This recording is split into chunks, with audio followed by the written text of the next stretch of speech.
మబ్బుల వెనుక దాగి ఉన్న సూర్యుడిని సమీపించాడు హనుమ. తల వంచి చేతులు జోడించి సూర్యుడికి నమస్కరించాడు. సంకల్ప సిద్ధిరస్తు అని దీవించాడు సూర్యుడు. ఏంటి నాయనా ఇలా వచ్చావు? మీ దగ్గర సకల వేదశాస్త్రాలు నేర్చుకోవాలని ఉంది స్వామి. నేను మేలు పర్వతం చుట్టూ అతివేగంగా ప్రవహిస్తూ ఉంటా. నా దగ్గర శాస్త్రాభ్యాసం అసాధ్యం అన్నాడు సూర్యుడు. చిన్నగా నవ్వుకున్నాడు హనుమ. స్వామి, మీరు అనుమతిస్తే మీ చుట్టూ తిరుగుతాను. లేదంటే ఉదయ పర్వతం మీద ఒక కాలు, అస్తమయ పర్వతం పైన ఇంకొక కాలు పెట్టి మీ దగ్గరే ఉంటాను. తప్పదు, మీరే నాకు వేదశాస్త్రాలు నేర్పాలి అన్నాడు హనుమ. హనుమ కోరికను కాదనలేకపోయాడు సూర్యుడు. నీలాంటి వాడు శిష్యుడవుతానంటే ఏ గురువు కాదంటాడు? అయితే నువ్వన్నట్టుగానే ఉదయ పర్వతం మీద, అస్తమయ పర్వతం పైన చెరో కాలు పెట్టి వాటిని నువ్వు అభ్యసించాలి. అభ్యసించగలవా అని అడిగాడు సూర్యుడు.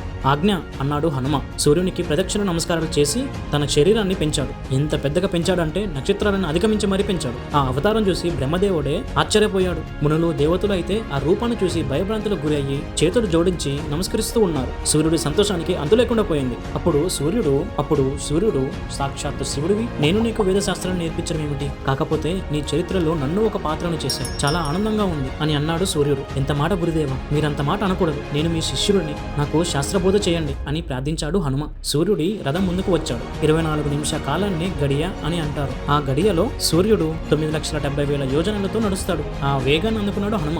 సూర్యుడిని అంటపెట్టుకుని అన్ని వేదాలను నేర్చుకున్నాడు. చదువుని పూర్తి చేశాడు. నేను నేర్చుకున్నది, నాకు తెలిసింది అంతా నీకు నేర్పించాను, వెళ్ళిరా అని అన్నాడు సూర్యుడు. అప్పుడు హనుమ గురుదక్షిణగా ఏమి కావాలి అని అడగగా, అప్పుడు సూర్యుడు నాకు గురుదక్షిణ ఏమీ వద్దు, సుగ్రీవుడికి తోడుగా ఉండు అని చెప్పి పంపించాడు సూర్యుడు. మళ్ళీ కిష్కిందకి చేరుకున్నాడు హనుమ. వృక్షరజని వద్ద వాలి సుగ్రీవులు పెరిగారు. ఇద్దరు అన్యోన్యంగా జీవించారు. వృక్షరజని చేత ఆ రాజ్యానికి వాలి రాజైతే సుగ్రీవుడు యువరాజు అయ్యాడు. వాలితో యుద్ధం చేసి ఎవరూ గెలవలేరు. లోకాలన్నీ గెలిచిన రావణుడు వాలిని కూడా గెలవాలనుకున్నాడు. యుద్ధానికి రమ్మన్నాడు. ఆ యుద్ధంలో రావణుడు చిత్తుగా ఓడిపోయాడు. ఓడిపోయి వాలి స్నేహాన్ని కోరాడు. తరువాత వాలితో తలపడిన వాడు దుందుబి ఓ రాక్షసుడు, మండోదరి సహోదరుడు, యముని కొడుకు. వాడికి ఎప్పుడు చూడు యుద్ధం చేయాలని ఉంటుంది. ఆ కోరికతోనే హిమవంతుని యుద్ధానికి పిలిచాడు. అప్పుడు హిమవంతుడు రాలేను అని అన్నాడు. నీతో యుద్ధం నా వల్ల కాదు, నీకు సరైన వాడు వాలి, వాడితో తలపడు అని అన్నాడు హిమవంతుడు. వాడు ఎక్కడ ఉంటాడు అని అన్నాడు దుందుబి. కిష్కిందలో ఉంటాడు చెప్పాడు హిమవంతుడు. కిష్కిందకు చేరుకున్నాడు దుందుబి. అతను నగరంలోకి ప్రవేశించి వాలిని యుద్ధానికి రమ్మన్నాడు. అతను పిలవడమే లేటు.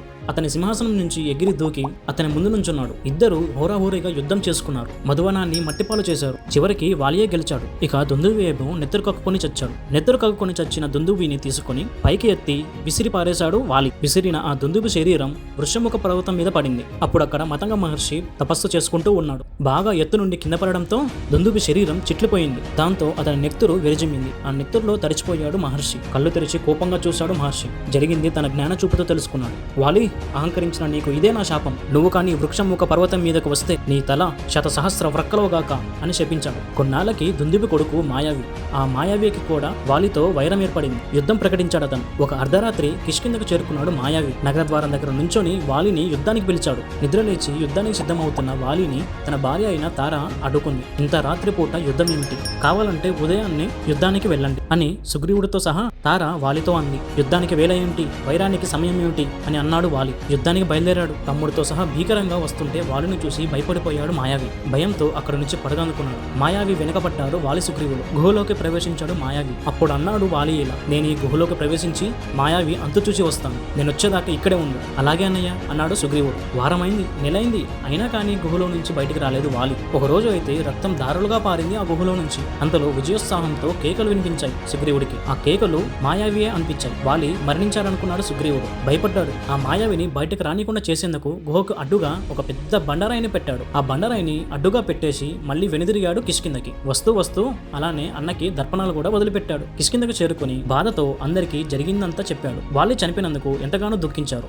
రాజు లేని రాజ్యం ఉండకూడదు, రాజ్యానికి రాజు ఉండాల్సిందే అని ఎంత వద్దు అన్న సుగ్రీవుణ్ణి రాజుగా చేశారు. కొద్ది రోజులు గడిచాయి. ఒక రోజు కేకలు వేసుకుంటూ ఒళ్ళు జలధరించేలా అరుచుకుంటూ వస్తున్నాడు వాలి. అతన్ని చూసి అందరూ ఆశ్చర్యపోయారు. అసలు జరిగింది ఏంటంటే ఆ రోజు విజయోత్సాహంతో వాలియే కేకలు వేశాడు. నెల రోజులుగా ఆకలి దప్పికలు లేకుండా అక్కడే ఉన్నందువల్ల అధైర్యపడ్డాడేమో సుగ్రీవుడు. అందువల్ల అన్న చనిపోయాడు అనుకున్నాడు. సభా భవనానికి చేరుకున్నాడు వాలి. అన్నయ్యను చూస్తూనే సింహాసనం నుంచి లేచి నుంచున్నాడు సుగ్రీవుడు. లేచి అతని కిరీటాన్ని తీసి వాలి పాదాల దగ్గర పెట్టాడు సుగ్రీవుడు. రాజ్యకాంక్షతో కావాలని ఇదంతా చేశాడు అనుకున్నాడు వాలి. కాలెత్తి తమ్ముడు గుండెలపైన గట్టిగా ఒక తన్ను తన్నాడు. ఎగిరిపడ్డాడు సుగ్రీవుడు. నేను చావాలనుకున్నాడు ఈ దుర్మార్గుడు. అందుకే గుహకు అడ్డంగా పెద్ద బండరాయిని అడ్డుపెట్టి వచ్చాడు. నా బలం ముందు పెద్ద కొండలు బండలు బండలు నిల్వబు అని వీడికి తెలియదు అనుకుంటాం అన్నాడు వాలి. అసలేమైందో వివరంగా చెప్పు మహారాజా అని అడిగారు మంత్రులు. జరిగిందంతా చెప్పుకొచ్చాడు వాలి. ఆ గుహలోకి ప్రవేశించాక మాయావి ఎంత వెతికినా దొరకలేదు. తర్వాత ఎప్పటికో దొరికాడు. దొరికిన మాయావిని చంపివేశాడు. కానీ మాయావి తరపున యుద్ధం చేయడానికి వేరే రాక్షసులందరూ వచ్చారు. అతనితో యుద్ధం చేశారు. వారందరితో యుద్ధం చేయగా అంత సమయమైంది. తరువాత నాకు దారి దొరకలేదు.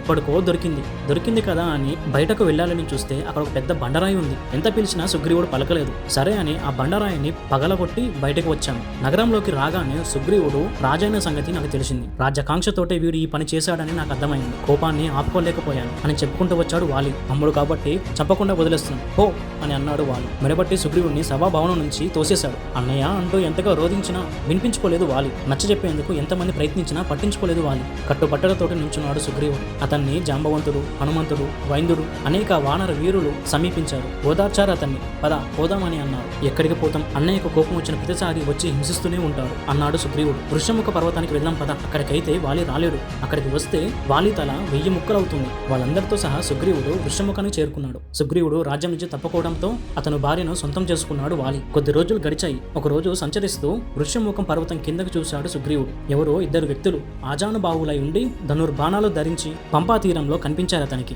ఈ 2 వ్యక్తులను పంపి ఉంటాడు వాలి. సుగ్రీవుడిని సంహరించి రమ్మని చెప్పి ఉంటాడు. అందుకే వచ్చారు ఈ 2 వ్యక్తులు అని అనుకున్నాడు సుగ్రీవుడు. ఓ చెట్టు చాటున దాగి పరిశీలనగా చూశాడు వాళ్ళిద్దరిని. వాళ్ళు ఎంత ధీరులో అంత అందంగా కూడా ఉన్నారు. అక్కడ నుంచి పారిపోవడం శ్రేయస్కరం అనుకున్నాడు సుగ్రీవుడు. పారిపోవాలనుకున్నాడు. అడ్డుకున్నాడు అతన్ని హనుమ. ఎక్కడికి మహారాజా ఈ పరుగు? ఎందుకు ఈ వణుకు అని అడిగాడు హనుమ. సమాధానంగా అక్కడ ఉన్న 2 వ్యక్తులను చూపించాడు సుగ్రీవుడు. వాళ్ళని చూస్తూనే అష్టవిధ ఆనందాలను పొందాడు హనుమ.